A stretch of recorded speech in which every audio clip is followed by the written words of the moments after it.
I've been working for a large tech company since I graduated from college. That was almost 10 years ago, so I've become one of the more senior employees at my company. I was especially important because the company had grown so much since I'd been there. It was publicly listed a few years ago, and its value is in the billions now. A big leap from the tiny startup it was when I joined. At the time of this incident, I was managing a project with a partner of ours that's based in Germany.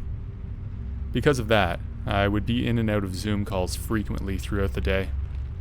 We would usually schedule calls for my early morning, since that would be the same as their afternoon.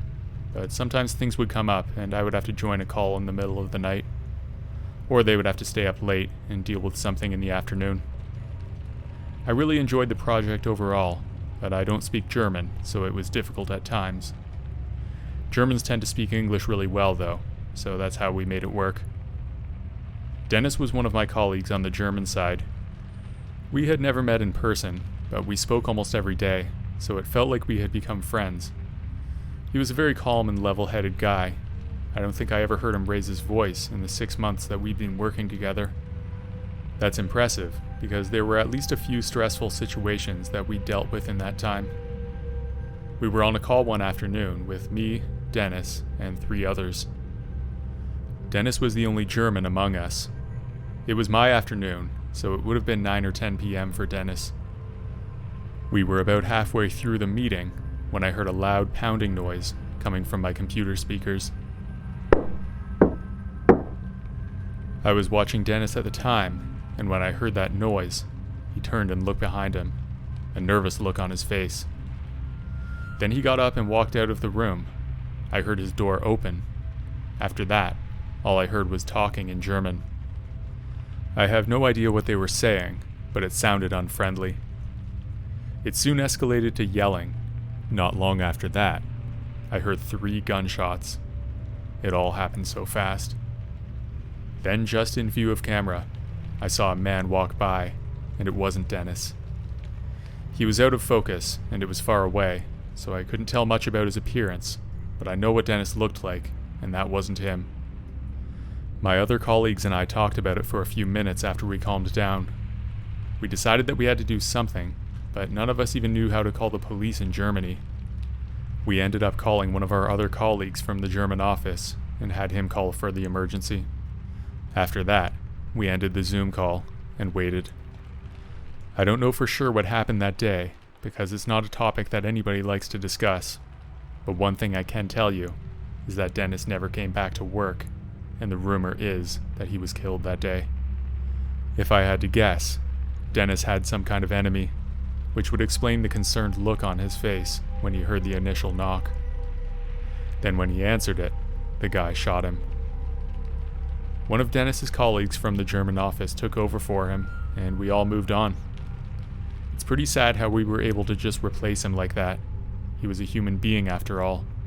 But life must go on, I guess.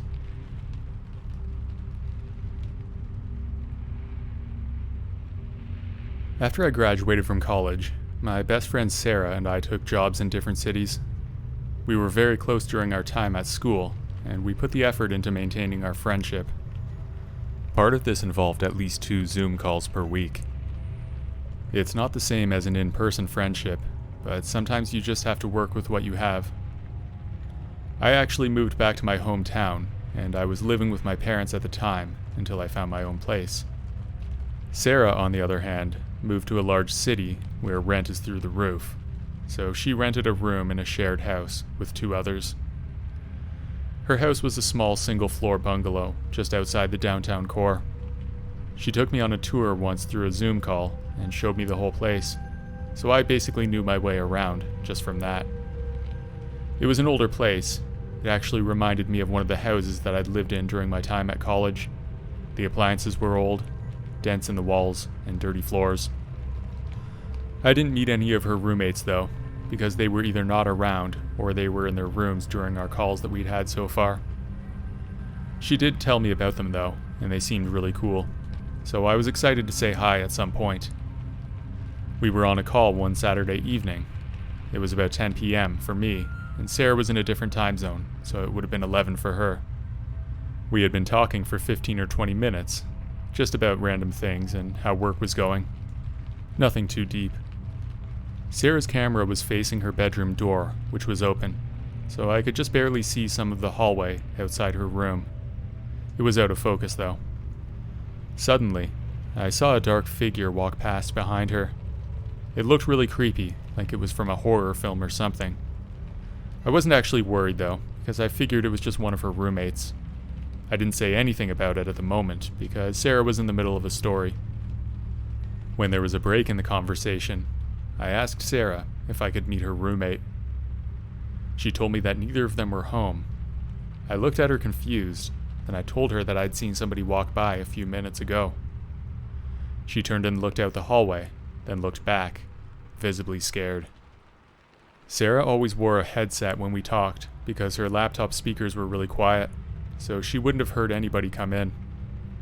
I told her that somebody must have come in while we were talking, and she didn't notice. She said that was not possible because both her roommates were going to be away all weekend. That's when I realized that something was wrong. Whoever walked by before was someone else. Someone who shouldn't be there. Sarah got up, grabbed her phone, and immediately left the house. I sat there staring at the screen, my heart beating out of my chest. She didn't bother to close the call, so I stayed watching the screen. I was hoping that I'd been mistaken before, but I wasn't. After a minute or two, the same dark figure appeared again. This time, he stopped at the doorway and walked into the room. He was a tall man, wearing all black. His face was covered with some kind of black mask. Maybe it was just a black t-shirt tied around his head. I yelled at him, but he couldn't hear me because the headset was still plugged in, so the speakers were not working. He slowly walked towards the computer and ended the call. I sat there stunned and quickly dialed Sarah's phone. She answered on the first ring. I could tell from her voice that she was crying. She told me that the police were already there and that they were currently checking out the house. I stayed on the line with her until the police called her over. She called me later and filled me in on what happened. When the police searched the house, they found the man trying to escape out the back, but they caught him. My guess is that when he saw me on the screen, he must have realized that he was caught and tried to escape. I like to think that he was just trying to rob the place, but that seems far from certain. Who knows what would have happened if I didn't notice him walk by that door.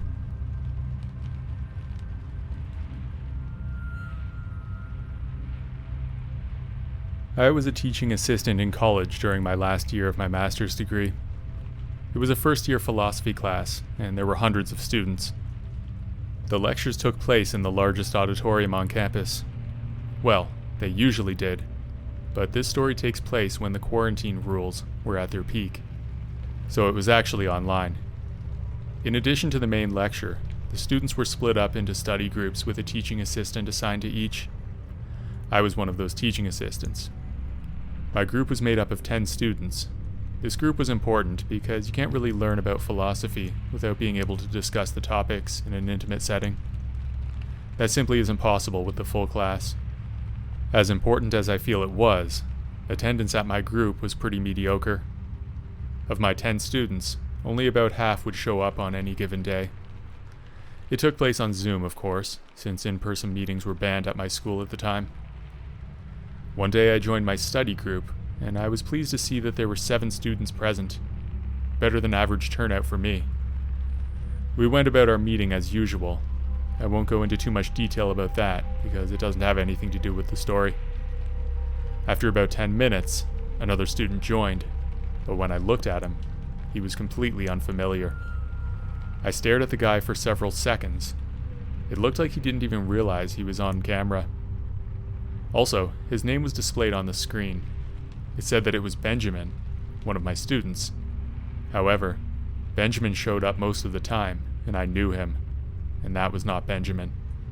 As soon as I realized that, the guy disappeared. That was incredibly suspicious, so I decided to end the lesson for the day. I was going to send an email to Benjamin and let him know what I saw, but when I opened my account, there was already a new email from him. He said that someone had broken into his apartment and stole his computer while he was sleeping, and that's why he couldn't join the call. The guy on the call must have been the thief. He probably clicked the Zoom link by accident.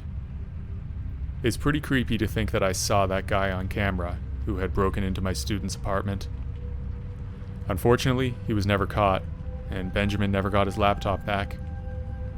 If only I had taken a screenshot when that guy was on camera, then maybe the story would have a happier ending.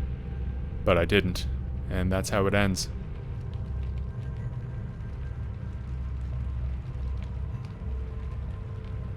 Back when the quarantine rules were in effect, my high school moved to completely online.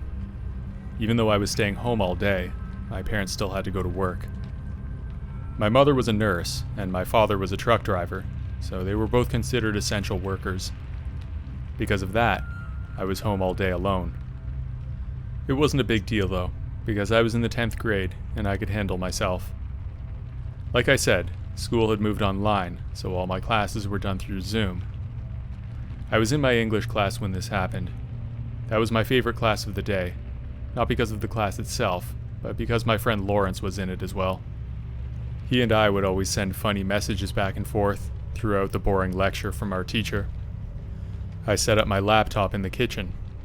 There was a large window behind me that overlooked the backyard, which was fenced in.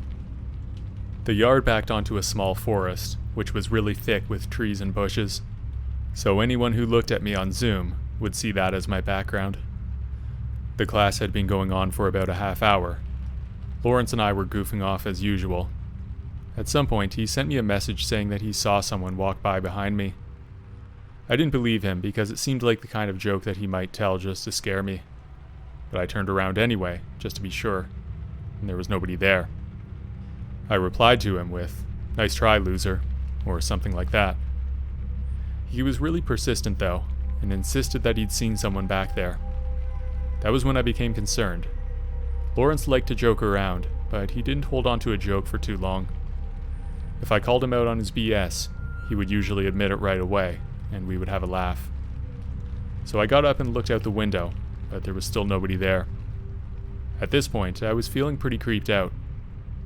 Our teacher had just announced a 10-minute break, so I decided to check it out in order to ease my mind. I got up from my chair and went out to the backyard of my house. I put on my dad's flip-flops and took a quick walk around the backyard.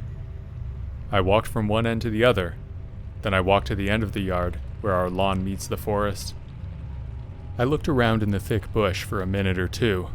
Not that it did much good, since you could only see a few feet in either direction there. After that, I was satisfied that nobody was there. If Lawrence did see somebody, then maybe it was just one of my neighbors cutting through for whatever reason. The break was almost over, so I turned around and walked back to the house. When I looked at the house, I noticed that the door was still open. I was pretty sure that I'd closed it when I went out, so I was concerned. I kept walking back towards the house, and when I got there, I stood in the doorway and looked around. I noticed a few dirty footprints on the floor in front of me, and I'm sure that they were not there before. Somebody was in the house. I was about to bolt out of there when I realized that I'd left my phone on the table next to my laptop. So before I left, I darted into the kitchen, grabbed my phone, then sprinted out of that place. When I was a few houses down the street, I called 911. The police arrived soon after, and not long after that, I saw them taking a man out of my house in handcuffs. One of the officers told me that he was found hiding in the closet of one of the bedrooms upstairs. Based on their description, it was either my room or the spare room that we have for guests. Either way, it was a super creepy experience, even though it could have ended much worse.